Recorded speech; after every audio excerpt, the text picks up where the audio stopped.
هغه آخرت جنت او دوزخ الله نه یادوي، صرف د محشر هغه ورځ یادوي چې هغه څنګه وي. الله اکبر. الله رب العالمین په قرآن کې ځمکه به اواره کړم، بیا به دا ځمکه د تانبي شي. رسول الله و تانبه هغه دات دی چې دا تو ډېر زیات زر نیسي، نو دا ځمکه به د تانبي شي. او نور به څنګه وي؟ الله اکبر. رسول الله مبارک وی دا نور به د انسان د سر د پاسه صرف یو نیزه اوچت ولاړ. دا نور موږ نه نن څومره لرې دی؟ دا نور زموږ نه نه په کروڑونو کاله لرې دی، چې کروڑونو لکونه کاله دغه کې نو دی نور ته دا موږ نه لرې دی، خو موږ یې د جون جولای اګست کې ورته کېناستي نه شو. دا به د انسان د سر د پاسه وي. او دا ځمکه به د تانبي وي. الله به جهنم راولي. وجیء یومئذ بجهنم، ځمکه به جهنم به الله راولي. قرآن شریف ته روح دا زه څه ډایجسټ نو د ناول ته نیم لګیا. وجیء یومئذ بجهنم، الله وی زه به نو رسول الله مبارک تعالی صحابه وی دا جهنم به څنګه راځي؟ ترمذی شریف حدیث دی.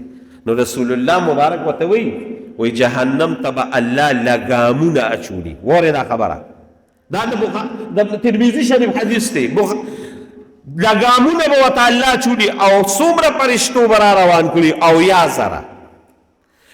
او هر یو لګام به دا به او یو زر را روان کړي وي، او یا زره به ورته لګامونه لګېدلي، او هر لګام به او یو زر فرشتو نیولي وي. دا رسول الله مبارک وی ګورئ. او یا زره لګامونو، هر لګام یو لګام ته به او یا زره فرشتې ولاړې، هغه به یې راټینګ کړي او جهنم به غړمبېږي. په قرآن کې الله وایي دغه او یا زرو نه چې او یو زر یو لګام نیولي وي سجانه، نو ما سار حساب کتاب وکړو 4.90 کروڑ فرشتو به جهنم نیولي وي. او یو فرشته جبریل علیه السلام څومره دی؟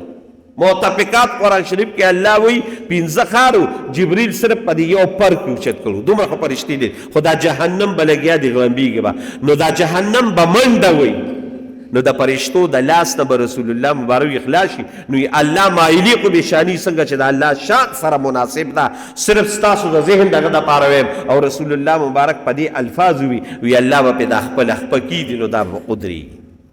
نو توبه شروع شي. نو توبه څنګه وي؟ الله اکبر. توبه داسې توبه وي چې د انسان د وجود به ویلي کېږي. نو دا به څومره وي؟ یو ورځ به وي یا سجانه ښځه یو ورځ موږ یو منټ نشو درېدی، یو ګنټه نشو دی په اور باندې ودرېدی، نو دا به یو ګنټه وي؟ نه. دا به یو ورځ وي؟ نه. دا به یو هفته وي؟ نه نه نه نه، دا به یو هفته نه. ښځه به یو میاشت وي؟ نه، دا به یو میاشت هم نه وي. ښځه دا به یو کال به ولاړ وي؟ نه، یو کال به هم نه وي. ښځه یو زر کاله به ولاړ وي؟ نه. تعرج الملائکة والروح یومئذ کان مقداره 50,000 سنه. یرونو ګورې زره ته داسې لګیا نیمه دا قرآن دی.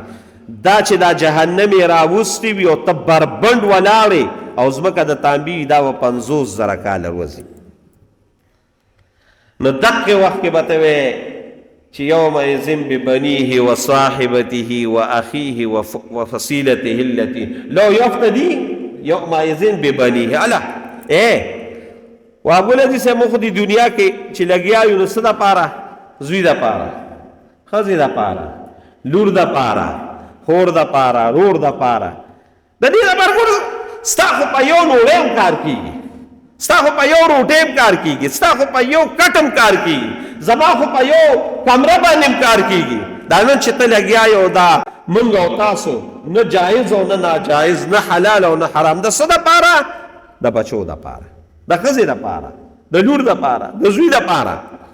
دا چې کله را مخامخ شي د الله چې مو تا ته وي سوف تعلمون، ډېر زر به پېښ شي. نو الله یود المجرم قاضي صاحب وایي لو یفتدي من عذاب یومئذ ببنیه. یود المجرم دقه سړی به وي دا غفلت والا چې لو یفتدي مار الله دا پلارم والا، دا مورم والا، دا خزم والا، دا بچی مرانه والا، دا لورم والا. خو ینجیه ما بچ کا بس دار سواله جهنم ته ورځو خو ما بچ کا یرونو دا ګوره قرآن دی قاري صاحب ناسي صورت معارج دی لو یفتدی من عذاب یومئذ ببنیه وصاحبته واخیه وفصیلته التي تؤویه دی قبیلې د پاره چتلګي ومن فی الارض جميعا چې سپدی دغه دی خدای دا ټول والا خو ینجیه ما بچ کا الله تی کلا نا نا نا نا نا نا الله کلا نا نا نا نا نا انها لوا دا اور دی خو اور څنګه دی نزاعة للشوا الله اکبر خدای بچم کې یا الله امان را کې یا الله نزاعة للشوا د دې سر دا سرمن وهب ګل صاحب ډېره سخت دی الله وی نزاعة للشوا دا داسې اور دی چې ستا د سر دا سرمن نه راواله تر د دې خپو د وجوده پورې دا ټول وجود دا سرمن به دی الله وباسي نزاعة للشوا